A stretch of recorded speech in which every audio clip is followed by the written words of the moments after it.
हाय guys, good morning. Deep channel में आप सभी का स्वागत है। अब बैठी हूँ क्योंकि आज तो हल्का धूप हुआ था, मगर ये है कि जाते जाते भगवान ठंडी नहीं कम कर रहे हैं। आज तो हल्का धूप हुआ था, चलो हमने तिल धोया था, चावल धोया था, आज गेहूँ भी धो दिया है। हाँ क्या बोलो? जब नहीं बोलेंगे धूप निकला ही पता चलेगा लोग को। चल जाने दो। कह रहा है कि मम्मी गुड मॉर्निंग बोले हो तो हल्का सा धूप निकला था तो पता नहीं चल जाएगा। वो तो जो था वो बता रहे हैं, और क्या। जब मैं वीडियो बनाती हूँ तो मेरा गुड मॉर्निंग ही रहता है, तो क्या करेंगे। तो धूप तो हुआ था, उतना ज़्यादा नहीं हुआ था मगर हुआ था धूप। काम भर के जो होता है हुआ था। ये नहीं था कि को बैठो आप तो बहुत तेज से लगे, ये नहीं हुआ था। तो इतना तक काम किए थे। पर हाँ, शाम को तो ठंडक नहीं समझा। जैसे जैसे भगवान धूप जा रहा था उस तरह से बहुत ठंडी लग रही थी।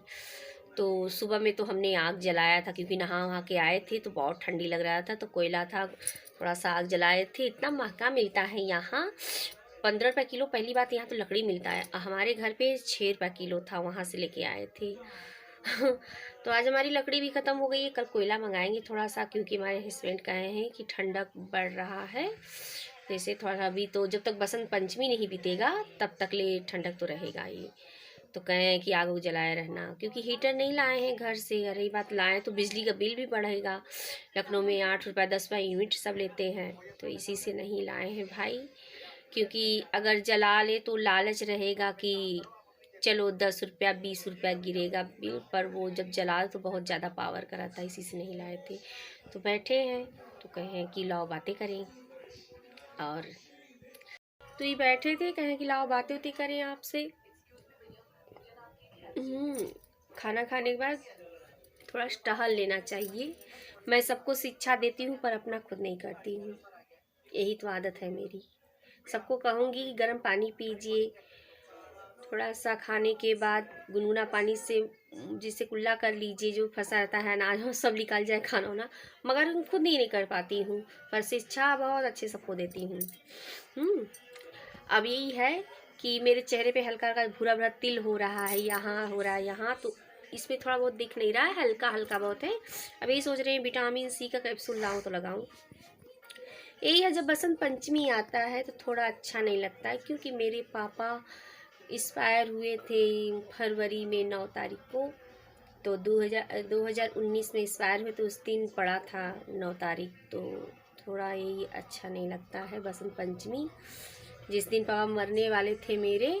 तो फरवरी में हम सबसे पूछे कि बसंत पंचमी क्या होता है, क्या होता है, सबसे पूछे। पता नहीं क्या दिमाग में मेरे था कि हम सबसे पूछते, मम्मी से भी पूछे थे, मम्मी बसंत पंचमी होता क्या है।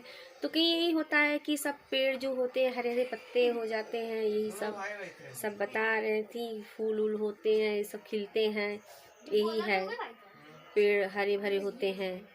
तो उनके अच्छा, पर ये नहीं जाने कि हमारे पापा ही एक्सपायर हो जाएंगे। पर ये है कि भगवान एक संकेत डालते रहते हैं मन में इंसान के कि ये होने वाला है। अब तो मुझे ज़िंदगी भर याद रहेगा कि बसंत पंचमी की एक दिन आगे पापा हमारे एक्सपायर हुए हैं। और जो जिंदा थे तो मम्मी से कह रहे थे कि अब कि हम बनारस जाएंगे बसंत पंचमी पे नहाने के लिए। तो लोग भगवान भी इनके सुन लिए थे कि जिंदा नहीं जाना है, तो लोग मर गए तो आपको स्नान चंद्र वहीं हो। तो जानिए हरिश्चंद्र घाट पे ही उनका दाह संस्कार हुआ, क्योंकि हम यहाँ से गए थे, मेरे पास उस समय गाड़ी नहीं थी। तो यहाँ से बस से गए थे हम, शाम को 7 बजे गए थे।